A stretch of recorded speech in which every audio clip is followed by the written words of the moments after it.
Sapagkat bakit ko dinala ang mensaheng ito, may mahal? Ngayon may nagpapakilalang last prophet daw siya. Ginagamit ang church natin. At pinapakilala niya na siya raw po ang kapalit ng ating beloved Honorable Pastor, World Estrada Almeda. Ang mahal na pastor daw, end-time prophet. Siya daw, last prophet. Naku, naloko na. Ako po'y na-save sa banal na gawaing ito, 1983. Sa habag at biyaya ng mahal na Panginoon, kilala ko may mahal yung nakapaligid sa ating beloved Honorable Pastor, World Estrada Almeda. Itong taong ito, ni hindi ko nga mangin mahal kilala eh. Ewan ko mangin mahal kung kailan na-save ito, baka 1990s lang eh.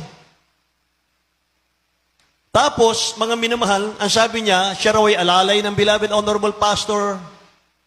Mga inmahal, naging alalay daw ng beloved Honorable Pastor.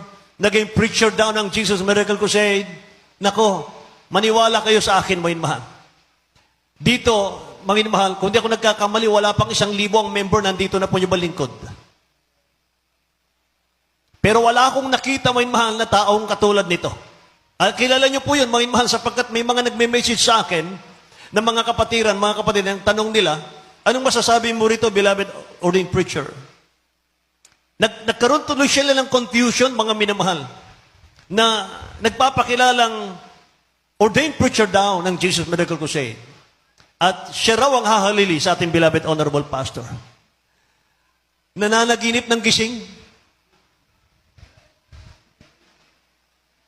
Alam nyo, bago kayo maging propeta ng Diyos, kinakailangan magbutot balat ka muna sa pag-aayuno.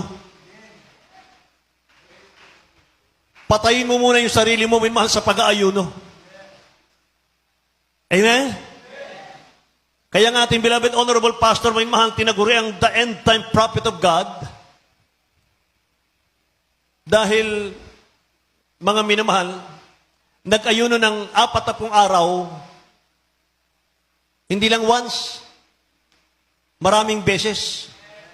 30 days fasting, 40 times. Pwera pa mahal yung 86 days. 120 days. Kaya mo ba yun? Amen? Mahal.